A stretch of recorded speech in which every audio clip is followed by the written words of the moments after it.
When you open a piece of flat-pack furniture, do you instinctively throw away the written instructions to look at the diagrams? Or do you find yourself paralyzed without step-by-step text to guide the assembly? Most of us operate under the assumption that everyone else's brain processes information exactly like ours.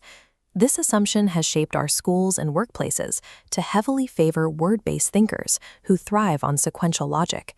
As a result, those who think in pictures are often mislabeled or filtered out of careers where their specific skills are actually required.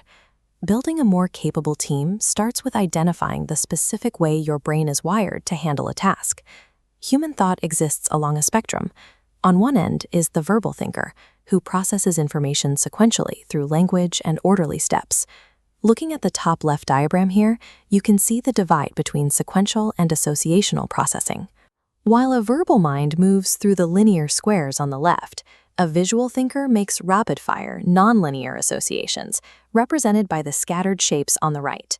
We see this in the work of animal behaviorist Temple Grandin. While troubleshooting cattle chutes that caused animals to balk, she ignored the written manuals and instead physically viewed the environment from the animal's perspective. She solved the problem by identifying a distracting shadow on the floor. It was a visual detail that the cattle handlers, who were focused on verbal instructions and shouting, completely missed. Professional tasks require specific cognitive hardware.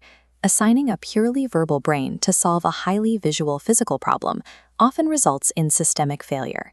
Identifying as a visual thinker is only the first step. To understand your strengths, you must determine which of the two visual subtypes matches your thinking style. This architectural drawing of a curved canal chute illustrates an object visualizer.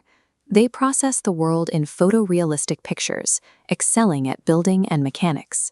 Looking at complex environments, they generate mental pictures filled with practical details, like the exact measurements and gate placements seen here. In this top-down schematic, you can see how this skill translates to laying out physical spaces. These thinkers solve tangible, real-world structural problems by visualizing how concrete slabs and feeding areas fit together before construction begins. On the right side of this graphic is the spatial visualizer. These are the music and math minds who see the world in patterns and abstractions, making them ideal for computer programming and theoretical physics. Modern innovation relies on both. Object visualizers are needed to physically build the machines, while spatial visualizers are required to write the abstract code that makes them run. Researchers in gifted development have noted an informal but revealing clue to these thinking styles: the way a person organizes their physical workspace. Verbal thinkers are often filers who use neat chronological folders. Visual thinkers are frequently pilers, leaving documents stacked across their desk. While a piler may appear disorganized to a verbal thinker, they often maintain a precise visual mental map of their workspace, knowing exactly which layer of a stack contains the information they need. This observation helps in building a complementary team. Efficient groups actively seek out thinkers who operate on the opposite end of the spectrum. For example, an object visualizer can prototype a physical design, but might struggle with a project timeline. Partnering them with a verbal thinker who excels at sequential logic ensures the project stays on schedule. Forcing a visual piler to use a verbal filing system creates unnecessary friction.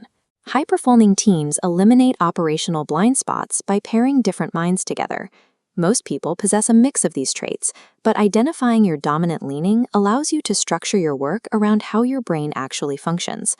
Look at the most frustrating task on your current to-do list. Run a quick audit on that task.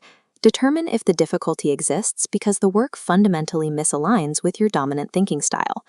Productivity increases when the cognitive approach matches the specific demands of a task. When a problem doesn't fit your brain type, find a complementary thinker to tackle it. Like and subscribe for more research-based tools to optimize your workflow.